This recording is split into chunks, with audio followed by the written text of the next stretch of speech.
아침 햇살이 부엌 창으로 스며들었습니다. 윤혜숙은 싱크대 앞에서 배추를 다듬고 있었습니다. 물기 묻은 손을 앞치마에 닦으며 시계를 보니 오전 9시였습니다.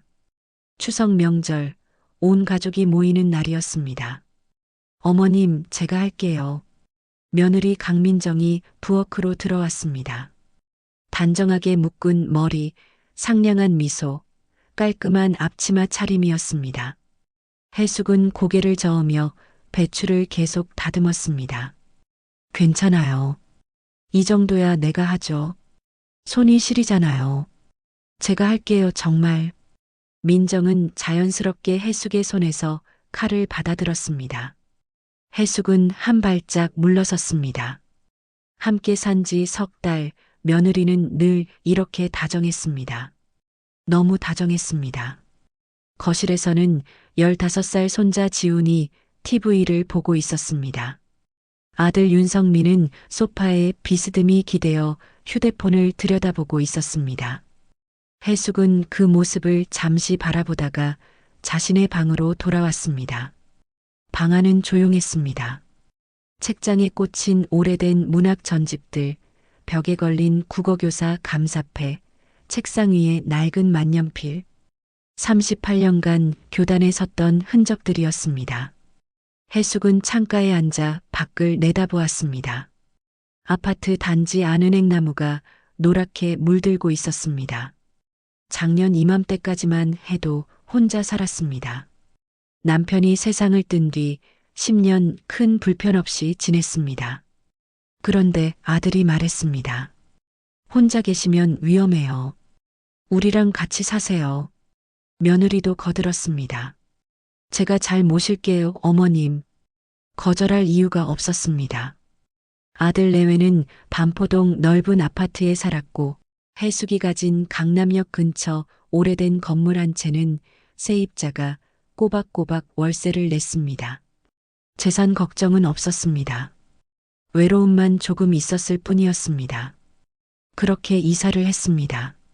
저녁 식탁에는 송편, 갈비찜, 잡채가 올라왔습니다. 네 식구가 마주 앉았습니다. 지훈이 먼저 젓가락을 들었습니다. 할머니, 이거 할머니가 만드신 거예요? 아니, 내 엄마가 다 했어. 맛있겠다. 민정이 웃으며 아들의 그릇에 갈비를 올려주었습니다. 해숙은 송편을 하나 집어들었습니다. 달콤한 속이 입안에서 녹았습니다. 어머님, 요즘 몸은 괜찮으세요? 성민이 물었습니다. 해숙은 고개를 끄덕였습니다.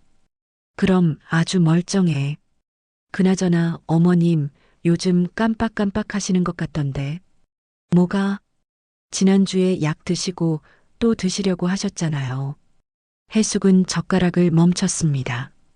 그런 일이 있었나? 기억이 나지 않았습니다. 민정이 부드럽게 끼어들었습니다. 괜찮아요, 어머님. 나이 드시면 그럴 수도 있죠. 대화는 거기서 끝났습니다. 밥을 먹는 내내 해숙은 뭔가 이상한 기분을 지울 수 없었습니다. 불안했습니다. 식사가 끝나고 설거지를 하는 동안 해숙은 거실 쪽에서 들리는 작은 목소리를 들었습니다. 아들과 며느리가 소파에 앉아 속삭이고 있었습니다. 그래도 좀 더 지켜봐야 하지 않을까? 지켜보다가 더 늦으면 어떡해. 일단 검사부터 받아보시게 해야지. 치매 검사? 응. 그리고 만약에 그렇다면 후견인 신청도 생각해봐야 해.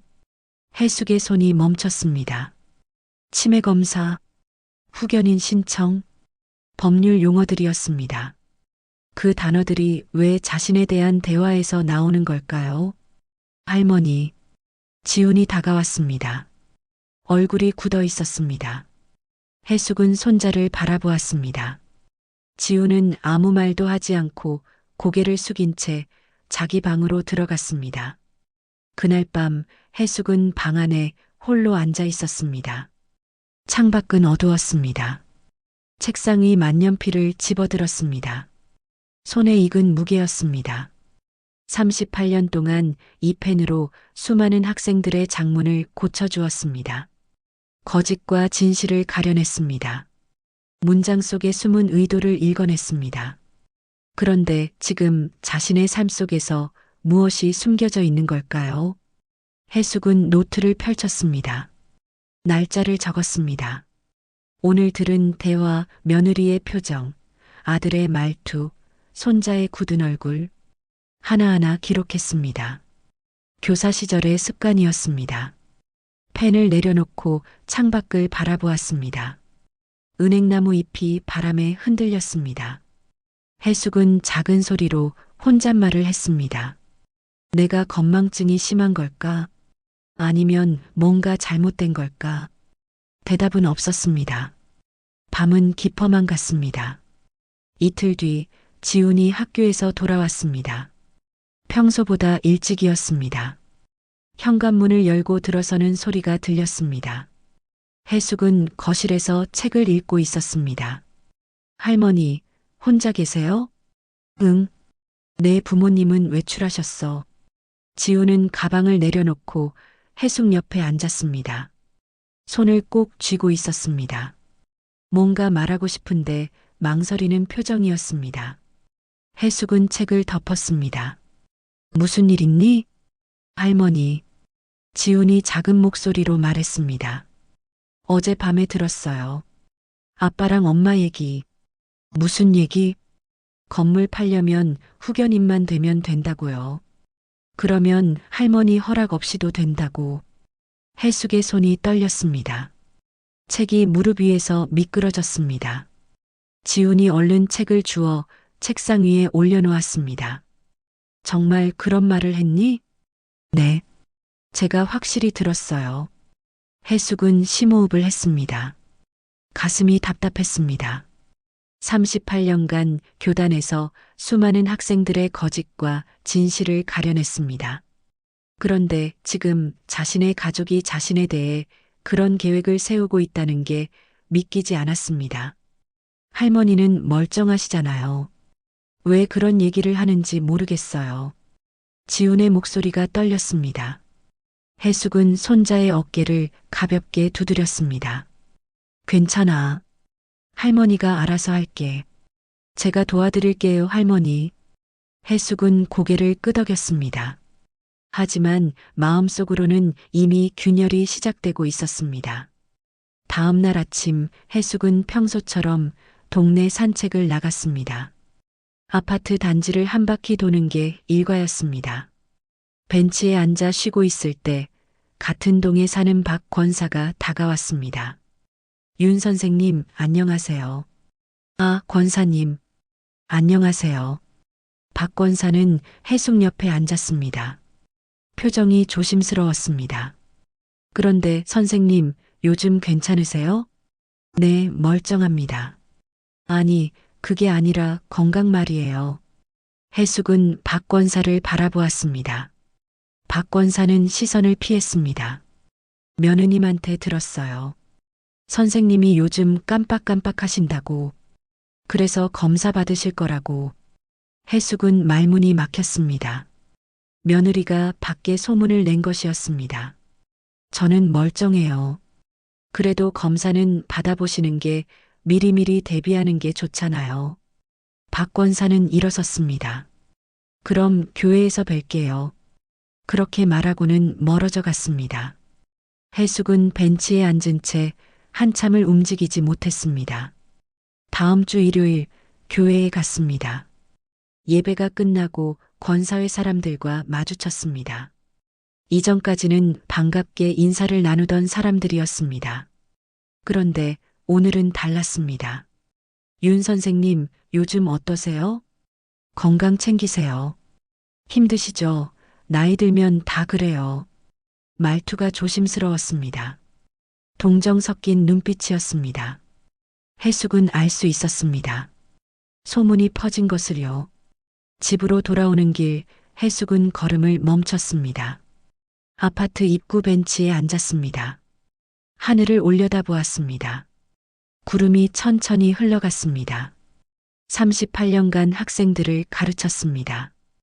은퇴 후에도 동료 교사들과 모임을 가졌습니다. 지역에서 존경받는 국어 교사였습니다. 그런데 지금 며느리 한 사람의 말 때문에 치매 노인이라는 낙인이 찍히고 있었습니다. 집에 들어서니 거실에서 목소리가 들렸습니다. 민정이 누군가와 통화 중이었습니다. 네, 맞아요. 요즘 정말 심해요. 약도 2번 드시고 같은 말 반복하시고 네, 검사 예약 잡았어요. 다음 주에요. 해숙은 그대로 서 있었습니다. 민정은 해숙을 보지 못했습니다. 통화를 계속했습니다. 후견인 절차도 알아보고 있어요. 변호사 상담도 받았고요. 네, 건물 때문에요. 그거 관리하기 힘들잖아요. 해숙은 천천히 자기 방으로 들어갔습니다. 문을 닫았습니다. 가슴이 무너져 내리는 것 같았습니다. 책상에 앉아 노트를 펼쳤습니다. 떨리는 손으로 날짜를 적었습니다. 오늘 있었던 일들을 하나씩 기록했습니다. 그때 문을 두드리는 소리가 들렸습니다. 할머니, 저예요. 지훈이었습니다. 해숙은 문을 열었습니다. 지훈이 들어와 문을 닫았습니다. 눈이 빨갛게 충혈되어 있었습니다. 할머니, 저 엄마 얘기 들었어요. 전화로 할머니 험담하는 거. 알아. 괜찮아. 괜찮지 않아요. 할머니는 멀쩡하시잖아요. 지훈이 눈물을 닦았습니다. 해숙은 손자를 꼭 안아주었습니다. 할머니, 제가 도와드릴게요. 저만 믿으세요. 해숙은 고개를 끄덕였습니다. 그리고 조용히 말했습니다. 고마워, 지훈아. 할머니도 포기하지 않을게. 밤이 되었습니다. 해숙은 홀로 앉아 창밖을 바라보았습니다. 세상이 자신을 치매 노인으로 보고 있었습니다. 가족은 재산을 노리고 있었습니다. 명성은 하루아침에 무너졌습니다. 하지만 해숙은 알고 있었습니다. 자신은 멀쩡하다는 것을요. 그리고 싸워야 한다는 것을요. 노트를 펼쳤습니다. 펜을 들었습니다. 기록을 시작했습니다. 교사로서 평생 해온 일이었습니다. 진실을 찾아내는 일, 거짓을 밝혀내는 일. 이번에는 자신의 삶을 지키기 위한 싸움이었습니다. 일주일 후 해숙은 동네 도서관에 갔습니다. 은퇴 후에도 일주일에 한 번씩 들르는 곳이었습니다. 신간 코너를 둘러보다가 누군가 다가오는 기척을 느꼈습니다. 선생님? 해숙이 고개를 돌렸습니다. 낯익은 얼굴이었습니다. 단정한 정장 차림, 짧게 자른 머리, 또렷한 눈빛. 은혜야? 맞아요, 선생님. 정은혜예요. 두 사람은 반갑게 손을 맞잡았습니다. 정은혜, 해숙이 20년 전 가르쳤던 제자였습니다. 글쓰기를 좋아하던 학생이었습니다. 대학에서 법학을 전공했다는 소식을 들었었습니다. 지금 뭐하니? 변호사 하고 있어요. 이 근처에 사무실 있어요. 그래, 잘 됐구나. 두 사람은 도서관 카페로 자리를 옮겼습니다. 커피를 주문하고 마주 앉았습니다. 은혜가 먼저 말을 꺼냈습니다. 선생님, 요즘 어떻게 지내세요? 응, 잘 지내지. 해숙은 웃으며 대답했습니다. 하지만 표정이 어두웠습니다. 은혜는 그것을 놓치지 않았습니다. 선생님, 무슨 일 있으세요? 표정이 안 좋으신데. 해숙은 잠시 망설였습니다. 그러다 천천히 입을 열었습니다. 은혜야, 혹시 후견인 제도라는 거 아니? 은혜의 표정이 굳었습니다. 왜요, 선생님? 해숙은 지난 며칠간 있었던 일들을 이야기했습니다. 며느리와 아들의 대화, 소문, 검사 예약, 손자의 말. 말하는 내내 목소리가 떨렸습니다. 은혜는 조용히 듣고 있었습니다. 커피는 식어갔습니다. 이야기가 끝났을 때 은혜는 심각한 얼굴로 말했습니다. 선생님, 이거 위험해요. 뭐가? 후견인 제도 악용 사례예요. 요즘 많아요. 은혜는 가방에서 노트북을 꺼냈습니다. 화면을 켜서 해숙에게 보여주었습니다. 가족들이 노인을 치매 환자로 만들고 가짜 진단서 받아서 후견인 신청하는 거예요. 그러면 본인 동의 없이도 재산 처분이 가능해져요. 해숙은 화면을 들여다보았습니다. 기사들이 줄지어 있었습니다. 후견인 제도 악용, 노인 재산 편취, 가족 사기. 해숙의 손이 떨렸습니다. 그럼 나도. 네. 선생님 상황이 딱 그래요. 며느님이 밖에 소문내는 것도 전형적인 수법이에요. 주변 사람들한테 미리 치매라는 인식을 심는 거죠. 해숙은 등골이 오싹했습니다. 민정이 그렇게 계획적으로 움직이고 있었다는 것이었습니다. 그럼 어떻게 해야 하지? 은혜는 해숙의 손을 잡았습니다. 선생님, 싸우실 수 있어요. 저랑 함께 하시죠. 하지만 선생님은 멀쩡하세요. 제가 봐도 아무 문제 없어요. 증거만 확보하면 돼요. 해숙은 은혜를 바라보았습니다. 눈시울이 뜨거워졌습니다. 평생 제자들을 가르쳤습니다. 그런데 지금 제자가 자신을 가르치고 있었습니다. 고마워, 은혜야. 선생님이 저한테 해주신 것에 비하면 아무것도 아니에요. 두 사람은 구체적인 계획을 세웠습니다. 은혜는 노트에 하나씩 적어 나갔습니다. 일단 증거를 모아야 해요. 며느님과 아드님의 대화 내용, 계획서 같은 거 있으면 더 좋고요. 어떻게? 손자분이 도와드릴 수 있을 것 같아요. 선생님 편이라고 하셨죠?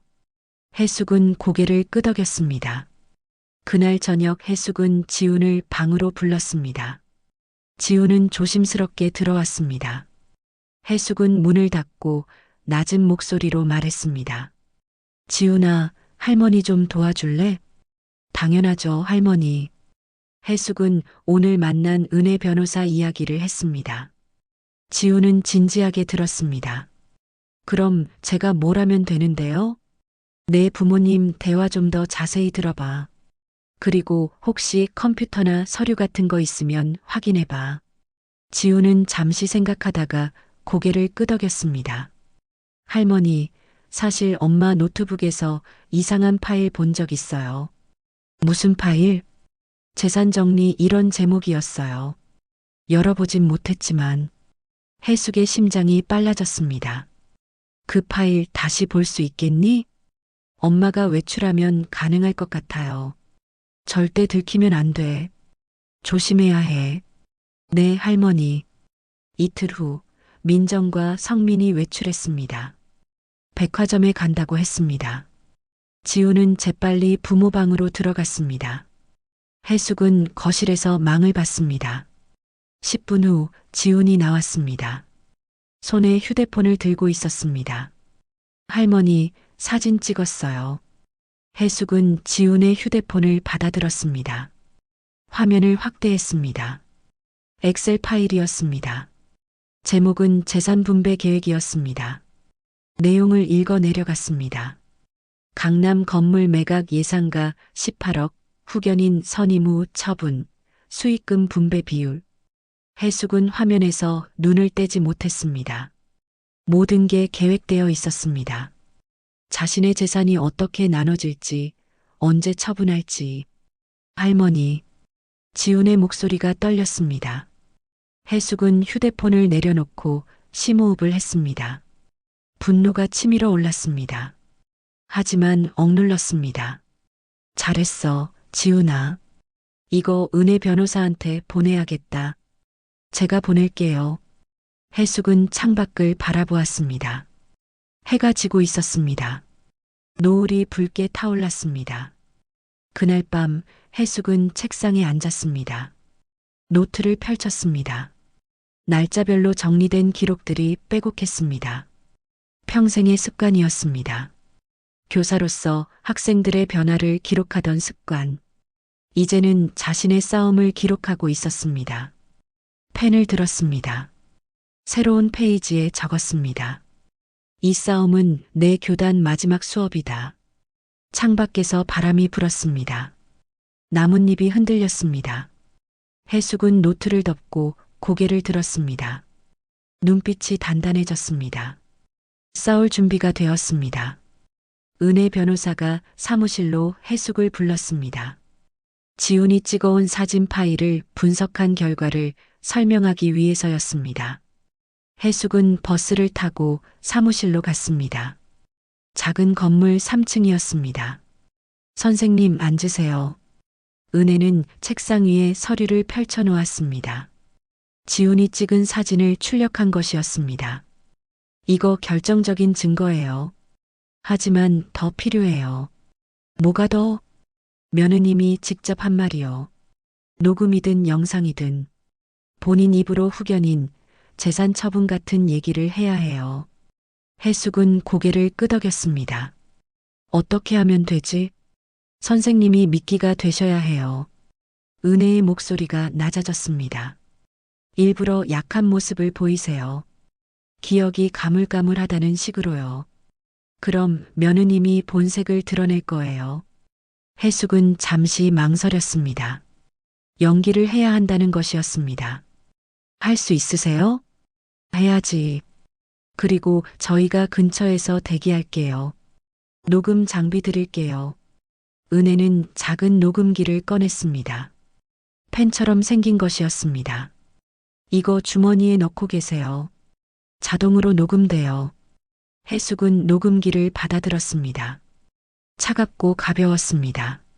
사흘 후 기회가 왔습니다. 성민이 출장을 간다고 했습니다. 이틀 동안 집을 비운다고 했습니다. 민정과 해숙, 지훈만 남게 되었습니다. 그날 아침 해숙은 일부러 거실에서 헤맸습니다. 안경을 찾는 척했습니다. 어머님 무슨 일이세요? 민정이 부엌에서 나왔습니다. 안경이 어디 갔지? 방금까지 쓰고 있었는데 어머님 머리에 있잖아요. 해숙은 머리를 만졌습니다. 안경이 있었습니다. 일부러 올려놓은 것이었습니다. 아, 그러네. 내가 또... 민정은 해숙을 바라보았습니다. 눈빛이 달라졌습니다. 뭔가 계산하는 표정이었습니다. 어머님, 요즘 자주 그러시네요. 그래, 내가... 네. 어제도 약 드시고 또 드시려고 하셨잖아요. 해숙은 고개를 갸우뚱했습니다. 연기였습니다. 그랬나? 민정은 해숙의 팔을 잡았습니다. 부드럽게 소파로 안내했습니다. 어머님 앉으세요. 제가 차 한 잔 드릴게요.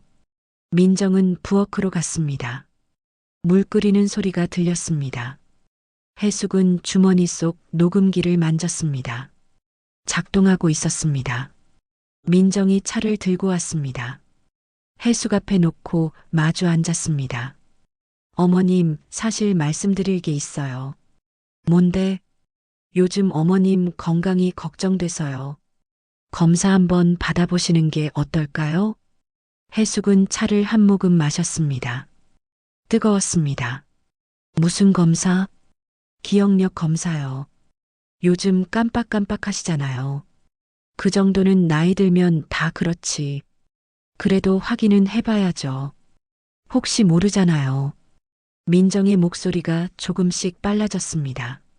만약에 치매 같은 거면 미리 대비해야 하고요. 해숙은 컵을 내려놓았습니다. 대비? 네. 재산 같은 것도 정리해야 하고. 재산? 민정은 잠시 멈췄습니다. 너무 빨리 나간 걸까 망설이는 표정이었습니다. 하지만 이미 시작한 말이었습니다. 어머님이 힘드시면 저희가 도와드려야죠. 건물도 관리하기 힘드시잖아요. 내가 관리하는데 문제 없는데. 지금은 그렇지만 나중에 더 힘드시면 어떡해요. 차라리 지금 정리하시는 게. 해숙은 민정을 똑바로 바라보았습니다. 정리라는 게 뭔데? 민정은 시선을 피했습니다. 손을 꼭 쥐었습니다. 팔아서 관리하기 편한 걸로 바꾸시든지. 내 허락도 없이? 아니, 그게 아니라. 민정의 목소리가 흔들렸습니다. 해숙은 계속 밀어붙였습니다. 그래서 후견인 신청하려는 거지? 민정의 얼굴이 굳었습니다. 누구한테 들으셨어요? 중요한 게 그게 아니잖아. 내 허락도 없이 내 재산을 처분하려고 한 거잖아. 어머님이 판단하시기 힘드실까봐 그런 거예요. 내가 지금 판단 못하는 것처럼 보여? 민정은 입술을 깨물었습니다. 말문이 막혔습니다. 어머님, 오해예요. 오해가 아니야. 내가 밖에 소문낸 것도 다 알아. 교회 사람들한테 내가 치매라고 떠들고 다닌 것도. 민정은 일어섰습니다. 손이 떨렸습니다. 누가 그런 헛소리를. 헛소리가 아니야. 증거도 다 있어. 해숙도 일어섰습니다. 두 사람이 마주 섰습니다. 거실에 침묵이 흘렸습니다. 그때 현관문이 열렸습니다. 지훈이 들어왔습니다. 학교에서 일찍 온 것이었습니다. 엄마, 할머니, 무슨 일이에요? 민정은 얼른 표정을 바꿨습니다. 아무것도 아니야. 지훈아, 방 들어가 있어. 싫어요. 할머니한테 뭐라고 한 거예요? 지훈이 해숙 곁으로 갔습니다. 민정은 아들을 노려보았습니다. 너 할머니한테 쓸데없는 말 한 거야? 쓸데없는 게 아니에요. 엄마가 할머니 재산 노리는 거 다 알아요. 민정의 얼굴이 붉어졌습니다. 뭐, 내가 지금 무슨 말을. 노트북에 있는 파일도 봤어요. 재산 분배 계획. 민정은 말을 잇지 못했습니다. 입만 벌린 채 서 있었습니다. 해숙은 조용히 말했습니다. 민정 씨, 이제 그만하세요. 당신이 뭘 계획했는지 다 알아요. 증거도 있고요. 어머님, 나는 멀쩡해요. 치매도 아니고 당신들 계획대로 안 될 거예요. 민정은 한 발 뒤로 물러섰습니다. 가방을 집어들었습니다. 좋아요. 어차피 이렇게 될 줄 알았어요. 그리고는 현관으로 향했습니다. 문을 열고 나가려는 순간 뒤돌아보며 말했습니다. 어머님, 후회하실 거예요. 문이 닫혔습니다. 해숙은 그 자리에 섰습니다. 다리가 후들거렸습니다. 지훈이 얼른 부축했습니다. 할머니, 괜찮으세요? 응, 괜찮아. 해숙은 소파에 앉았습니다. 주머니에서 녹음기를 꺼냈습니다. 빨간 불이 깜빡이고 있었습니다. 녹음이 계속되고 있었습니다. 해숙은 은혜에게 전화를 걸었습니다. 은혜야, 녹음했어. 다 들어있어. 전화 너머로 은혜의 목소리가 들렸습니다. 잘하셨어요, 선생님. 이제 시작이에요. 해숙은 전화를 끊었습니다. 창밖을 바라보았습니다. 구름이 빠르게 흘러갔습니다. 싸움은 이제 시작이었습니다.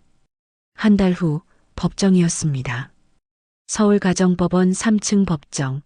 창밖으로 가을 햇살이 들어왔습니다. 해숙은 방청석에 앉아 있었습니다. 옆에는 은혜 변호사가, 그 옆에는 지훈이 앉아 있었습니다. 판사가 입장했습니다. 모두 일어섰습니다. 재판이 시작되었습니다. 피고인 강민정, 윤석민에 대한 사기 및 문서 위조 혐의 사건을 심리하겠습니다.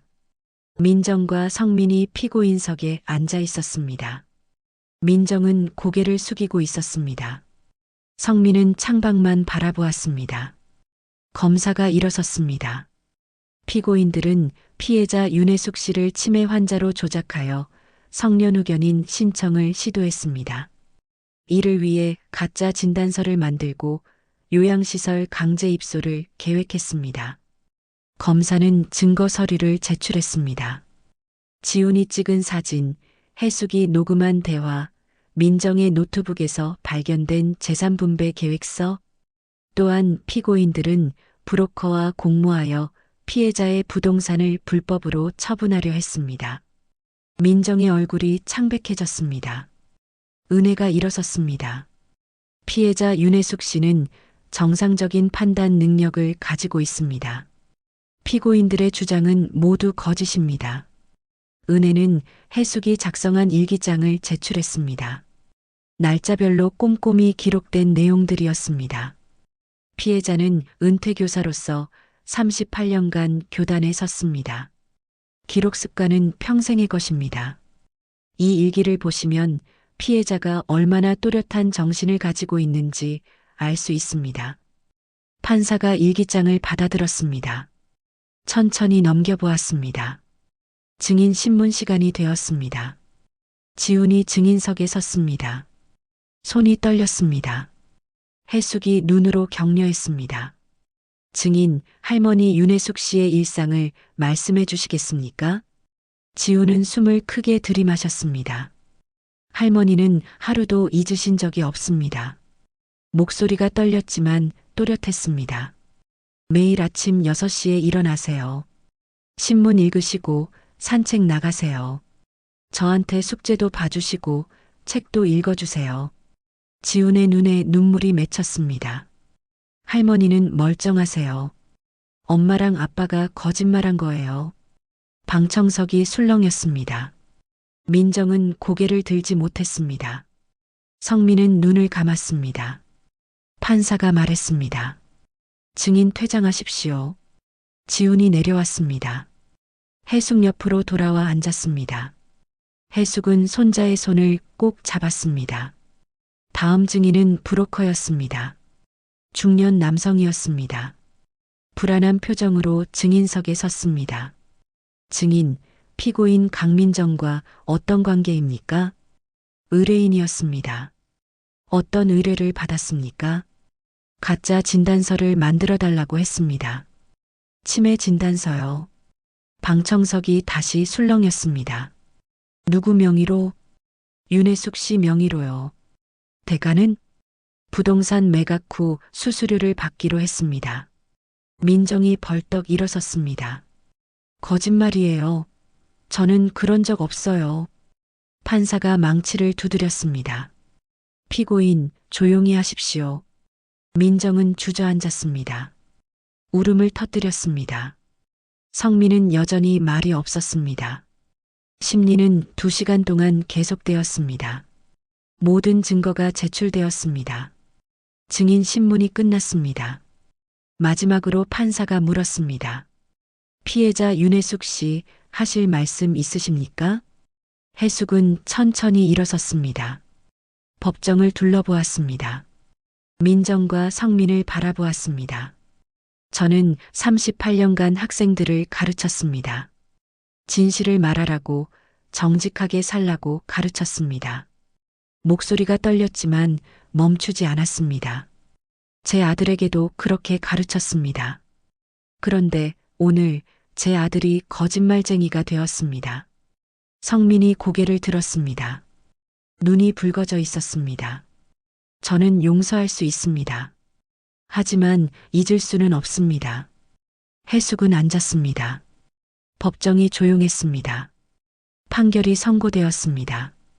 피고인 강민정, 징역 2년에 집행유예 3년.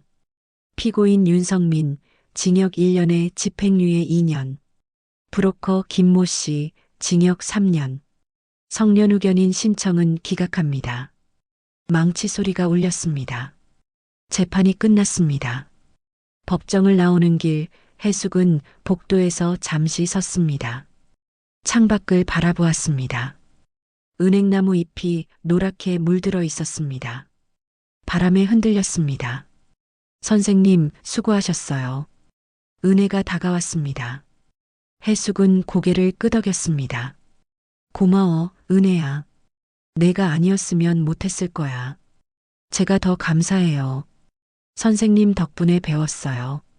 두 사람은 악수를 나눴습니다. 석 달 후 해숙은 동네 복지관에 있었습니다. 작은 강의실이었습니다. 10명의 어르신들이 앉아 있었습니다. 몇 명의 중학생들도 함께 있었습니다. 지훈도 그 중 하나였습니다. 오늘은 여러분의 이야기를 써보겠습니다. 해숙은 칠판에 글씨를 썼습니다. 내 인생에서 가장 기억에 남는 하루. 천천히 생각해 보세요. 그리고 한 문장씩 써내려 가세요. 어르신들이 펜을 들었습니다. 종이 위에 글씨가 하나씩 새겨졌습니다. 해숙은 교실을 천천히 돌아다녔습니다. 한 분 한 분의 글을 들여다보았습니다. 좋습니다. 계속 쓰세요. 창밖으로 겨울 햇살이 들어왔습니다. 따뜻했습니다. 수업이 끝나고 해숙은 복지관 앞 벤치에 앉았습니다. 지훈이 옆에 앉았습니다. 할머니, 오늘 수업 재밌었어요. 그래, 다행이다. 할머니는 계속 선생님이신 것 같아요. 해숙은 웃었습니다. 그런가? 네. 할머니는 항상 가르치시잖아요. 해숙은 하늘을 올려다보았습니다. 구름이 천천히 흘러갔습니다. 지훈아, 할머니가 하나 배운 게 있어. 뭔데요? 진실은 감출 수 없다는 거. 그리고 그게 단순한 말이 아니라 내 인생의 증명이었다는 거. 지훈은 할머니를 바라보았습니다. 해숙은 손자의 어깨를 가볍게 두드렸습니다. 너도 기억해. 어떤 상황에서도 진실은 이긴다는 걸. 네, 할머니. 두 사람은 일어섰습니다. 집으로 걸어갔습니다. 은행나무 잎이 바람에 날렸습니다. 노란 잎들이 햇살을 받아 반짝였습니다. 해숙은 걸으며 생각했습니다. 잃은 것도 많았습니다. 아들과의 관계, 가족의 평화, 명예. 하지만 얻은 것도 있었습니다. 진실, 용기, 그리고 다시 시작할 힘. 복지관 어르신 글쓰기 교실 간판이 햇빛에 빛났습니다. 해숙은 그것을 바라보며 미소 지었습니다. 인생은 계속되었습니다. 새로운 이야기가 시작되고 있었습니다.